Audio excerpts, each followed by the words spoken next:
Welcome दोस्तों, मैं आप सभी का स्वागत करता हूं आपके अपने YouTube चैनल पर जिसका नाम है सुरवेसर सिद्धांत क्लासेस अकोला।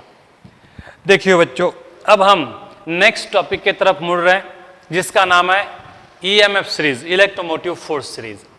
अब इससे पहले हम एक दो पॉइंट्स देख लेते हैं।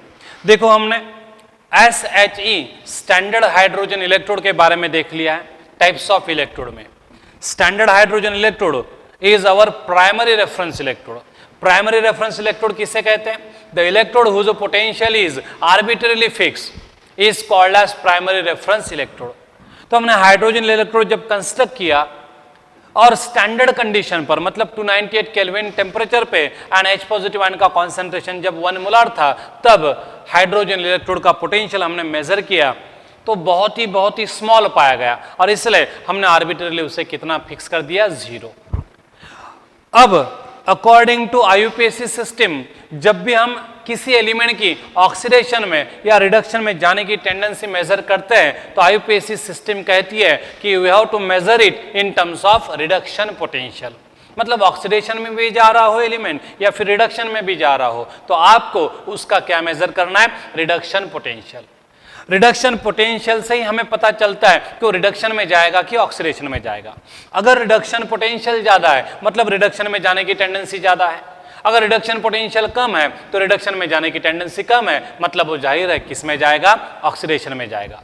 मतलब हमें दो अलग अलग पोटेंशियल स्टडी करके कंफ्यूज होने का कोई काम नहीं है। इसलिए IUPAC सिस्टम ने एक ही पोटेंशियल सिलेक्ट किया, वो यानी रिडक्शन पोटेंशियल। मतलब हमें भी एलिमेंट ऑक्सीडेशन में जा रहा हो या रिडक्शन में जा रहा हो, कोई भी टेंडेंसी दिखा रहा हो तो मेजर करना पड़ेगा उसका रिडक्शन में जाने का टेंडेंसी। रिडक्शन में जाने की टेंडेंसी ज्यादा है तो रिडक्शन पोटेंशियल ज्यादा आएगा। रिडक्शन पोटेंशियल में जाने की टेंडेंसी कम होगी मतलब वो ऑक्सीडेशन में जाने की टेंडेंसी दिखाएगा तो उसका रिडक्शन पोटेंशियल क्या होगा? कम होगा। मतलब in terms of reduction potential alone we can explain both the properties of that element. बराबर है, वो रिडक्शन में जाएगा कि ऑक्सीडेशन में जाएगा, ये हम SRP के वैल्यू से ही बता सकते हैं। अब what is mean by SRP? RP यानी रिडक्शन पोटेंशियल, हमें मालूम है tendency to undergo reduction is called as reduction potential. But what is mean by SRP? तो हमने SRP को भी पहले डिफाइन किया है। The potential developed between electrode and solution of its own ion having unit activity at 298 Kelvin temperature due to reduction reaction is called as standard reduction potential। तो जितने भी हमारे पास एलिमेंट्स हैं, हमारे पास स्पेसीज हैं, उन सबको हमने 1 by 1 SHE के साथ कपल किया और विथ रिस्पेक्ट टू SHE सबके स्टैंडर्ड रिडक्शन पोटेंशियल मेजर किए। अब हमारे पास ढेर सारे एलिमेंट्स हैं, ढेर सारी स्पेसीज हैं और उनके SRP वैल्यूज हैं विथ रिस्पेक्ट टू SHE, क्योंकि वो हमारा क्या है? प्राइमरी रेफरेंस इलेक्ट्रोड है। अब हमने क्या किया?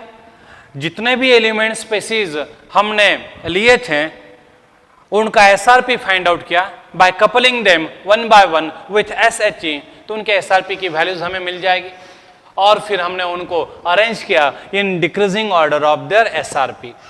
ऐसा करने से जो सीरीज, जो सीक्वेंस हमें मिलता है उसको हम क्या बोलते हैं? EMF series. अब EMF सीरीज को हम शॉर्ट में डिफाइन कैसे कर सकता है? The series of elements arrange in decreasing order of their standard reduction potential with respect to SHE is called as EMF series. EMF series को हम इलेक्ट्रोमोटिव फोर्स सीरीज ऐसा भी बोल सकते हैं। बराबर है, EMF सीरीज का लॉन्ग फॉर्म क्या है? Electromotive force series. Actually EMF यानी क्या? सिंगल इलेक्ट्रोड पोटेंशियल सही है। अब हमने SRP ओरिजिनली क्या है भाई? सिंगल इलेक्ट्रोड पोटेंशियल ही है। हमने हर एक इलेक्ट्रोड का सिंगल इलेक्ट्रोड पोटेंशियल मेजर किया एट स्टैंडर्ड कंडीशन और उसे नाम दिया SRP, स्टैंडर्ड रिडक्शन पोटेंशियल, और अरेंज किया उनको इन decreasing order of their SRP value. ऐसा करने से जो हमें सीक्वेंस मिलता है, सीरीज मिलता है, उसे हम बोलते हैं EMF सीरीज और इलेक्ट्रोमोटिव फोर्स सीरीज। तो how can we define EMF series? The series of elements arrange in a decreasing order of their SRP values with respect to SHE is called as electromotive force series. अब electromotive force series में पहले कौन आएगा, बाद में कौन आएगा? देखो, मैं एक आप सबके साथ पॉइंट डिस्कस करना चाहता हूं। कुछ पुराने एनसीईआरटी के किताबों में ऊपर हेडिंग ईएमएफ सीरीज का दिया है और नीचे जो सीक्वेंस दिया है वो ईएमएफ सीरीज का नहीं है, वो रिएक्टिविटी सीरीज का है। रिएक्टिविटी सीरीज और ईएमएफ सीरीज में जमीन आसमान का फर्क है। गलती हुई है उनकी वहां पे। 2015 का एनसीईआरटी का किताब अगर आप यूज करते हो तो शायद उस किताब में वो गलती हुई है कि वहां पे हेडिंग दिया हुआ ईएमएफ सीरीज का और उस हेडिंग के नीचे जो सीक्वेंस जो सीरीज दी है वो ईएमएफ सीरीज नहीं है, वो क्या है, रिएक्टिविटी सीरीज है। What is mean bye reactivity series? When the metals are arranged in a decreasing order of their metallic character in decreasing order of their reactivity is called as reactivity series of metal.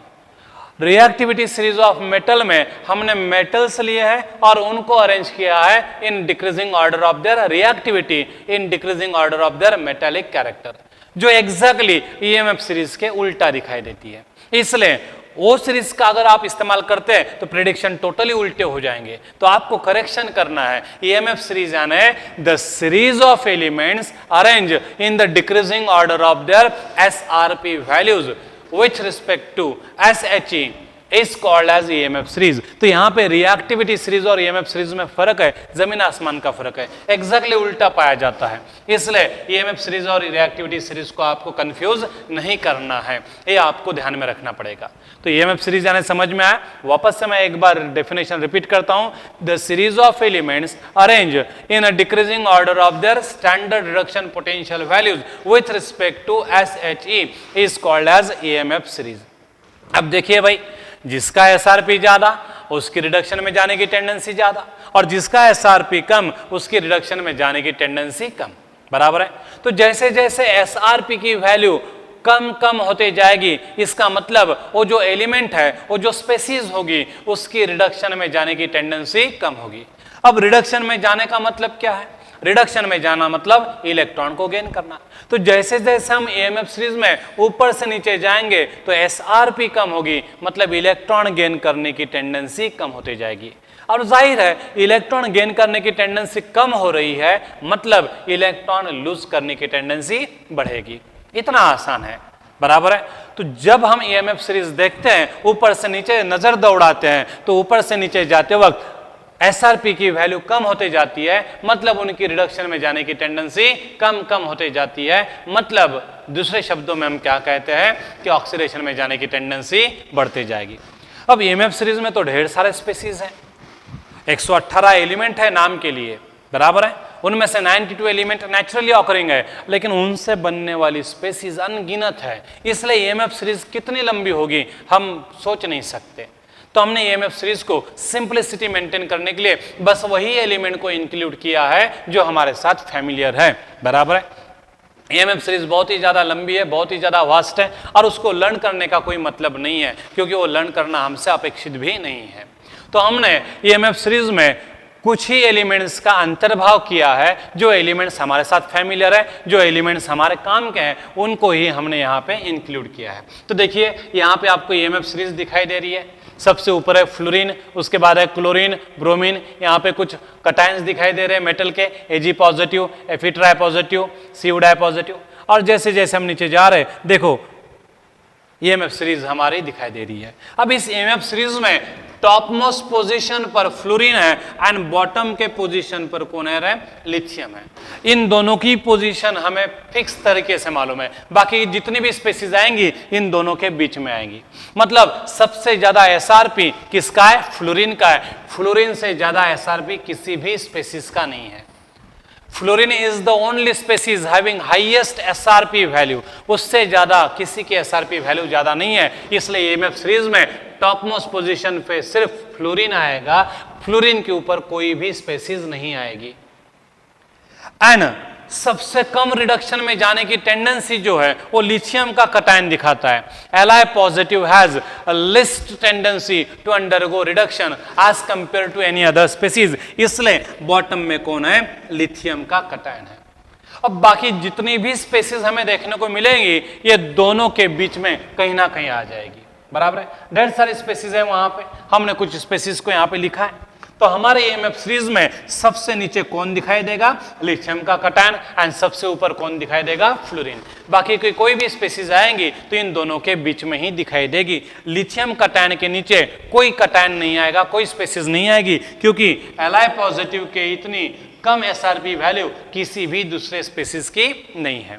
तो इतना हमें पता चल गया कि top most position पर fluorine है and bottom वाले पोजीशन पर कौन है? लिथियम का कटायन है। अब भाई ईएमएफ सीरीज हम लर्न तो नहीं कर सकते, ढेर सारे स्पीसीज है वहां पे, लेकिन हम लॉजिक लगा सकते हैं। देखो हमने क्या कहा? स्टैंडर्ड रिडक्शन पोटेंशियल मतलब स्टैंडर्ड इलेक्ट्रॉन गेन करने का टेंडेंसी, और इलेक्ट्रॉन गेन करने का टेंडेंसी सबसे ज्यादा किसका होता है? दो ही प्रकार के एलिमेंट्स हैं हमारे पास, कौन? Metals and non metal. और आपको मालूम है नॉन मेटल किसे कहते हैं? The elements having greater tendency to accept electron are called as a non metal, and the elements having less tendency to accept electron are called as a metal. और ऐसा definition कर सकते हैं हम, the elements having greater tendency to lose electron are called as metal. तो इस तरह से हम मेटल्स को एंड नॉन मेटल्स को क्या कर सकते हैं? डिफाइन कर सकते हैं। तो नॉन मेटल की जब डेफिनेशन हम देखते हैं तो तभी क्लियर हो जाता है कि ईएमएफ सीरीज में टॉप मोस्ट पोजीशन पर कौन दिखाई देंगे? Non metals. और मेटल्स की इलेक्ट्रॉन गेन करने की टेंडेंसी काफी कम होती है, उल्टा उनकी इलेक्ट्रॉन लूज करने की टेंडेंसी ज्यादा होती है, इसलिए हमें मेटल्स कहां देखने को मिलेंगे? नीचे। तो जब हम ईएमएफ सीरीज में ऊपर से नीचे जाते हैं तो क्या होगा सीक्वेंस? तो एकदम ऊपर मोस्ट नॉन मेटेलिक स्पीसीज होंगी, जैसे जैसे हम नीचे आते हैं तो नॉन मेटेलिक कैरेक्टर कम हो जाएगा। ये मोस्ट है, ये मोर नॉन मेटेलिक है, इसके बाद है लेस नॉन मेटेलिक है, इसके बाद है लेस नॉन मेटेलिक है। तो जो मोस्ट नॉन मेटेलिक एलिमेंट है वो टॉप पर पाए जाएंगे, जो मोर नॉन मेटेलिक है वो थोड़ा नीचे, जो लेस नॉन मेटेलिक है और नीचे, और जो लेस नॉन मेटेलिक है वो और नीचे पाए जाएंगे। मतलब जब हम ईएमएफ सीरीज में ऊपर से नीचे जाते हैं तो नॉन मेटेलिक कैरेक्टर क्या हो रहा है? डिक्रीज हो रहा है। तो जब हम ईएमएफ सीरीज में ऊपर से नीचे जाते हैं तो नॉन मेटेलिक कैरेक्टर धीरे धीरे डिक्रीज होता है। सबसे ऊपर मोस्ट नॉन मेटेलिक, उसके नीचे मोर नॉन मेटेलिक, उसके नीचे लेस नॉन मेटेलिक, उसके नीचे लेस नॉन मेटेलिक। अब जैसे जैसे हम नीचे जाएंगे तो नॉन मेटेलिक कैरेक्टर कम होते जा रहा है, मतलब दूसरे शब्दों में हम बोल सकते हैं मेटेलिक कैरेक्टर बढ़ते जा रहा है। इसलिए यहां पे हमें क्या मिलेगा? लिस्ट मेटेलिक, उसके बाद क्या मिलेगा? लेस मेटेलिक, उसके बाद क्या मिलेगा? मोर मेटेलिक, एंड सबसे आखिरी में मिलेगा मोस्ट मेटेलिक। तो जब हम ईएमएफ सीरीज में टॉप टू बॉटम जाएंगे तो वेरिएशन इस प्रकार का दिखाई देगा। जो एलिमेंट सबसे ज्यादा नॉन मेटेलिक है वो ऊपर दिखाई देंगे, जो लेस नॉन मेटेलिक है नीचे, और इस तरह का हमें सीक्वेंस देखने को मिलेगा। अब हमें पीरियोडिक टेबल का एक टेंटेटिव आइडिया है। पीरियोडिक टेबल में 4 ब्लॉक्स है SPDF, और उनमें से सिर्फ एक ही ब्लॉक में नॉन मेटल है और वो कौन है? P block. P ब्लॉक में भी जो राइट हैंड साइड के एलिमेंट्स है वो ज्यादा नॉन मेटेलिक है, ज्यादा इलेक्ट्रोनेगेटिव है, इसलिए P ब्लॉक में जो राइट हैंड साइड पर एलिमेंट्स है मतलब हमारी हैलोजन फैमिली, वो आपको ऊपर दिखाई देगी। उसके नीचे दिखाई देगी हैलोजन फैमिली के पहली वाली फैमिली, मतलब कौन सी फैमिली? ऑक्सीजन फैमिली के एलिमेंट्स। मतलब जब हम ईएमएफ सीरीज में ऊपर से नीचे जा रहे होंगे तो हम पीरियोडिक टेबल में एक्चुअली कहां से कहां जा रहे हैं? राइट टू लेफ्ट जा रहे हैं, क्योंकि राइट साइड पर मोस्ट नॉन मेटालिक एलिमेंट है एंड लेफ्ट साइड पर क्या है? मोस्ट मेटालिक एलिमेंट है। तो जब भी कभी हम नजर दौड़ाएंगे ईएमएफ सीरीज पर तो पीरियोडिक टेबल में हम कहां से कहां जा रहे होंगे? जब हम ईएमएफ सीरीज में टॉप टू बॉटम जाते हैं तो पीरियोडिक टेबल में हम राइट टू लेफ्ट जाते हैं। ये राइट वाले P ब्लॉक के जो एलिमेंट्स है वो सबसे ज्यादा नॉन मेटालिक है, इलेक्ट्रॉन गेन करने की टेंडेंसी उनकी ज्यादा है तो उनका SRP भी ज्यादा होगा। D ब्लॉक वाले मेटल लेस मेटालिक है, इसलिए उनका इलेक्ट्रॉन गेन करने का टेंडेंसी कम है। S ब्लॉक वाले मेटल तो बहुत ही ज्यादा मेटालिक है, वो बहुत नीचे होंगे, इसलिए उनका इलेक्ट्रॉन गेन करने का टेंडेंसी बहुत बहुत कम होगा। एक्चुअली वो इलेक्ट्रॉन गेन करते ही नहीं है। तो इस तरह से हम टेंटेटिव एक स्टेटमेंट बना सकते हैं। तो when we move from top to bottom in an EMF series then actually we are moving from right to left in our periodic table. Do you got it? बराबर है। अब देखो यहाँ पे कुछ हमने इलेक्ट्रोड्स लिखे, ये सारे सिंगल इलेक्ट्रोड्स है, F2 ऑब्लिक F नेगेटिव, ये सारे इलेक्ट्रोड सिंगल इलेक्ट्रोड है और इनको हमने रिडक्शन पोटेंशियल मेजर करना है तो एज अ कैथोड लिखा है, एज अ कैथोड लिखा है। बराबर है। तो यहां पे एक्चुअली कैसे लिखना चाहिए था रिडक्शन पोटेंशियल में? कैसे लिखना चाहिए था? F नेगेटिव F2 प्लैटिनम, बराबर है। एज अ कैथोड लिखना चाहिए था F negative F2 platinum. Cl2 को भी हमने ऐसा लिखना चाहिए था Cl negative Cl2 platinum. Br negative को कैसे लिखना चाहिए था? Br negative Br2 platinum. Br2 liquid है तो प्लैटिनम की जरूरत पड़ेगी, तो यहां पे हमें चेंज करना पड़ेगा। देखो सबसे ऊपर फ्लोरीन है, क्लोरीन है, ब्रोमीन है। अब यहां पे कुछ मेटल आएंगे, आपने मतलब आपके दिमाग में सवाल आया होगा कि सर अभी तो बोल रहे हैं कि सर ऊपर से नीचे जाते वक्त most non metallic to most metallic element जा रहे हैं हम, most non metallic to most metallic, तो ऊपर मेटल क्या कर रहे हैं? तो देखिए ट्रांजिशन मेटल कटायंस जो अपनी हाइयर ऑक्सीडेशन स्टेट में प्रेजेंट है, मतलब एक के सर पे 4-4, 5-5 पॉजिटिव चार्ज है, तो ऐसे ट्रांजिशन मेटल कटायन भी क्या है? हाईली अनस्टेबल रहते हैं because of their charge density. ऐसे ट्रांजिशन मेटल कटायन जो साइज में कम है और चार्जेस ज्यादा है, तो क्या करते हैं? रेडिली इलेक्ट्रॉन गेन करते हैं और रिडक्शन में जाने की टेंडेंसी दिखाते हैं। तो सिल्वर कटायन है, अब आपको मालूम है ट्रांजिशन सीरीज का ये लास्ट वाला एलिमेंट है, साइज बहुत कम है और चार्ज है 1+, चार्ज डेंसिटी ज्यादा है, तो इसकी रिडक्शन में जाने की टेंडेंसी क्या होगी? ज्यादा। तो हमें बीच में नॉन मेटल के साथ साथ ऐसे भी मेटल कटायंस दिखेंगे जो रिडक्शन में जाने की टेंडेंसी ज्यादा दिखाते हैं। तो ऐसे मेटल कटायंस कौन से होंगे? जनरली ये मेटल कटायंस डी ब्लॉक को रिप्रेजेंट करते हैं, बिलोंग करते हैं, और जिनके ऊपर ऑक्सीडेशन स्टेट हाई होती है। Along with non-metal, in the top of EMF series, sometimes you see the transition metal cation in their higher oxidation state. इसलिए यहाँ पे कुछ आपको ट्रांजिशन मेटल कटायंस भी दिखाई देंगे उनके हाइयर ऑक्सीडेशन स्टेट में। Mn+5 भी आ सकता है, Mn+7 भी इसके ऊपर आ सकता है, तो हमने जो काम किया वही लिया है। तो देखो बच्चों ये EMF सीरीज है और ऊपर से नीचे जाते वक्त SRP की वैल्यू कम कम होते जा रही है, बराबर है। SRP की वैल्यूज हमें लर्न करने की जरूरत नहीं है, that values are not expected from us. अब हम EMF सीरीज को और अच्छे से देखेंगे और फिर कौन सी प्रॉपर्टीज क्या होती है उसका हम स्टडी करेंगे। तो देखिए अभी हमने EMF सीरीज को डिफाइन किया है और उसकी थोड़ी बहुत इंफॉर्मेशन ली है।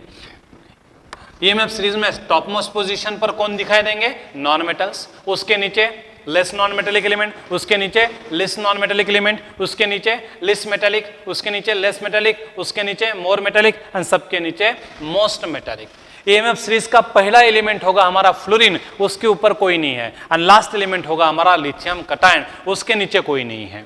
तो ये starting point and and point क्या है? हमारा फिक्स है। बाकी सारे स्पेसिस कहाँ आएंगे? इन दोनों के बीच में आएंगे, बराबर है। पूरी EMF सीरीज आपको लर्न करने की जरूरत नहीं है और उनके SRP वैल्यू भी लर्न करने की बिल्कुल भी आवश्यकता नहीं है। आपको रिलेटिव पोजीशन पीरियोडिक टेबल से पता चल जाएगी। जो राइट हैंड साइड पे है उसकी मेटेलिक कैरेक्टर की वैल्यू कम है, मतलब उसकी नॉन मेटेलिक कैरेक्टर ज्यादा होगी, मतलब उसकी रिडक्शन में जाने की टेंडेंसी ज्यादा है। The element which is relatively placed in right hand side of periodic table is appear above in EMF series and the element which is placed on left hand side in periodic table means which is more metallic in nature appears below in EMF series। मतलब एक tentative idea है, जो periodic table में right hand side पे है वो ऊपर दिखाई देगा, एंड जो पीरियोडिक टेबल में लेफ्ट हैंड साइड पर है वो क्या दिखाई देगा? नीचे दिखाई देगा। इतना हम ध्यान में रख सकते हैं, मतलब रिलेटिव पोजीशन हमें अंदाज से निकालते आएगी, बराबर है। जब हम EMF सीरीज में जाते हैं तो ये समझो हमारी EMF सीरीज है। अब यहाँ पे मैं सारे एलिमेंट्स लिखते नहीं बैठता, ये EMF सीरीज है हमारी, और जब हम टॉप टू बॉटम जाते हैं, टॉप टू बॉटम जाते हैं तो क्या हो रहा है भाई? SRP कम हो रहा है, बराबर है। तो in EMF series when we move from top to bottom standard reduction potential decreases. मतलब क्या होगा? टेंडेंसी टू गेन इलेक्ट्रॉन ये भी क्या होगी? डिक्रीज होगी, बराबर है।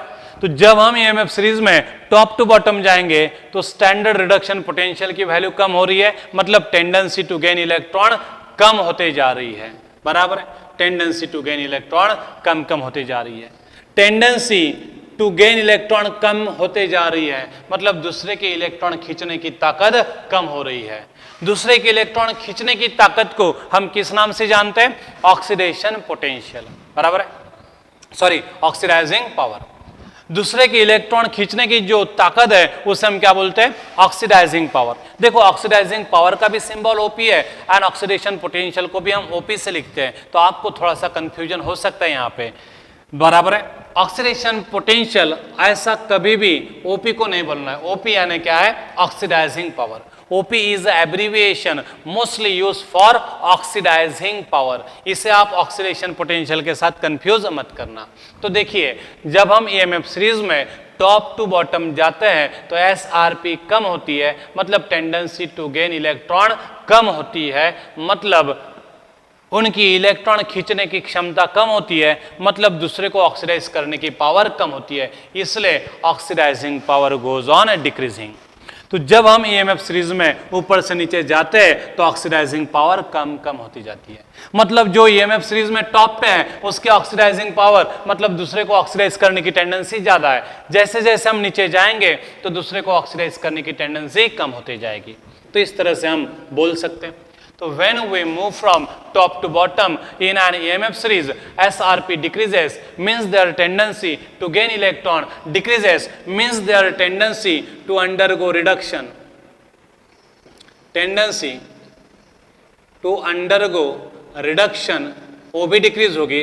एंड जब जब रिडक्शन में जाने की टेंडेंसी कम होती है, दूसरे के इलेक्ट्रॉन खींचने की टेंडेंसी कम होती है, मतलब हम बोलते हैं कि ऑक्सीडाइजिंग पावर क्या होगी? कम होगी। तो देखो ऑक्सीडाइजिंग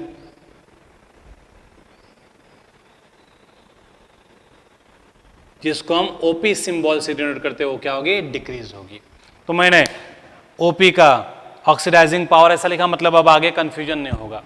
तो ये सारे पॉइंट्स हम कंक्लूड कर सकते हैं। मतलब जब आप EMF सीरीज में ऊपर से नीचे जाओगे तो SRP कम होने की वजह से ऑक्सीडाइजिंग पावर एलिमेंट्स की कम कम होती जाएगी। आपको पावरफुल ऑक्सीडाइजिंग एजेंट चाहिए तो आपको ऊपर जाना पड़ेगा EMF सीरीज में, और आपको अगर वीक ऑक्सीडाइजिंग एलिमेंट चाहिए, वीक ऑक्सीडाइजिंग पावर वाले एजेंट चाहिए तो आपको नीचे जाना पड़ेगा, बराबर है। इस तरह से हम लिख सकते हैं।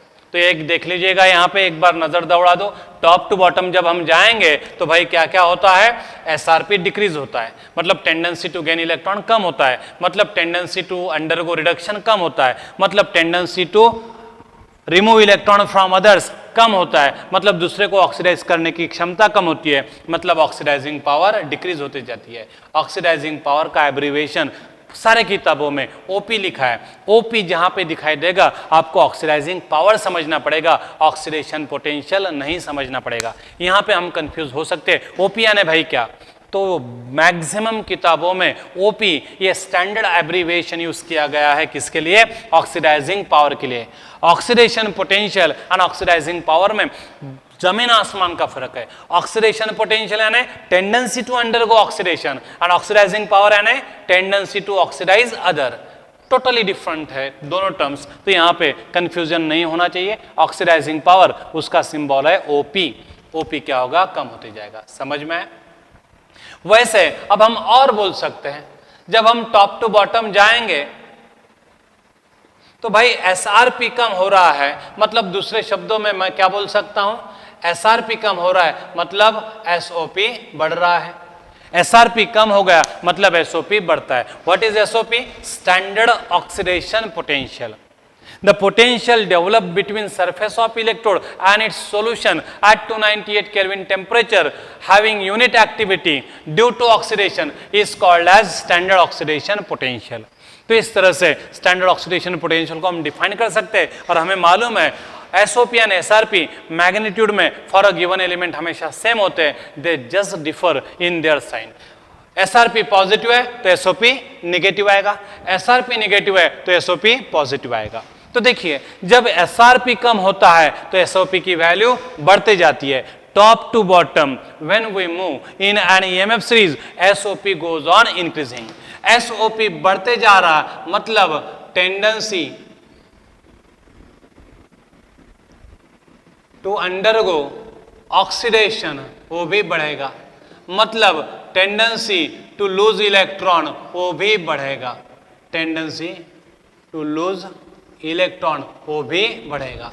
और जब जब टेंडेंसी टू लूज इलेक्ट्रॉन बढ़ता है, ये स्पेसीज फटाफट इलेक्ट्रॉन लूज करेंगे तो सामने वाले को इलेक्ट्रॉन दे देंगे, सामने वाले का रिडक्शन करवाएंगे। मतलब जैसे जैसे हम टॉप टू बॉटम जाएंगे ईएमएफ सीरीज में, उनका एसओपी बढ़ेगा एसआरपी कम होने की वजह से। मतलब उनकी टेंडेंसी टू अंडरगो ऑक्सीडेशन बढ़ेगी, मतलब टेंडेंसी टू लूज इलेक्ट्रॉन बढ़ेगी। और इन्होंने लूज के हुए इलेक्ट्रॉन कोई ना कोई फटाक से गेन करेगा, मतलब उसका रिडक्शन होगा। मतलब इनकी वजह से उसका रिडक्शन हो रहा है तो उनकी रिड्यूसिंग पावर क्या होगी, बढ़ती जाएगी। तो when we move from top to bottom in an EMF series, reducing power of the element increases. RP यानी रिडक्शन पोटेंशियल नहीं समझना है आपको। RP is the standard abbreviation use for reducing power. मैं यहाँ पे लिख ही देता हूं, मतलब कोई प्रॉब्लम नहीं आएगा।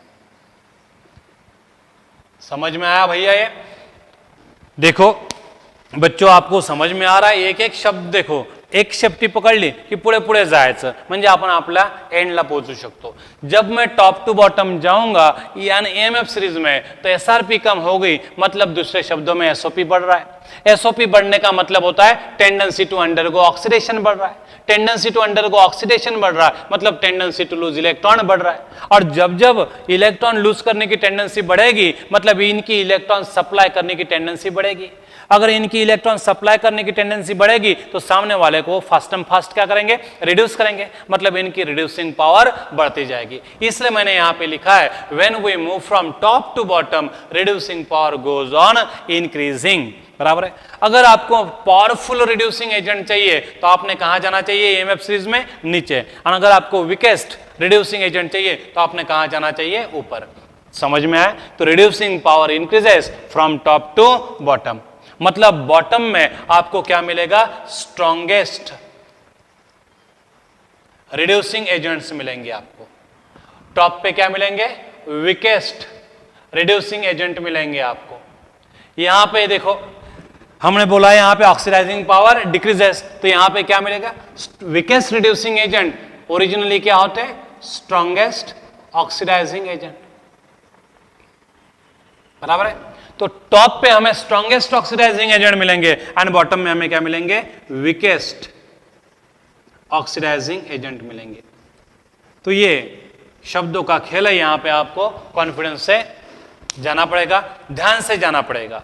तो जब हम कभी ईएमएफ सीरीज में ऊपर से नीचे जाते हैं तो एसआरपी कम होती है, रिडक्शन में जाने की टेंडेंसी कम होती है, इलेक्ट्रॉन गेन करने की टेंडेंसी कम होती है, मतलब दूसरे के इलेक्ट्रॉन खींचने की क्षमता कम होती है, मतलब दूसरे को ऑक्सीडाइज करने की क्षमता कम होती है। इसलिए oxidising power goes on decreasing.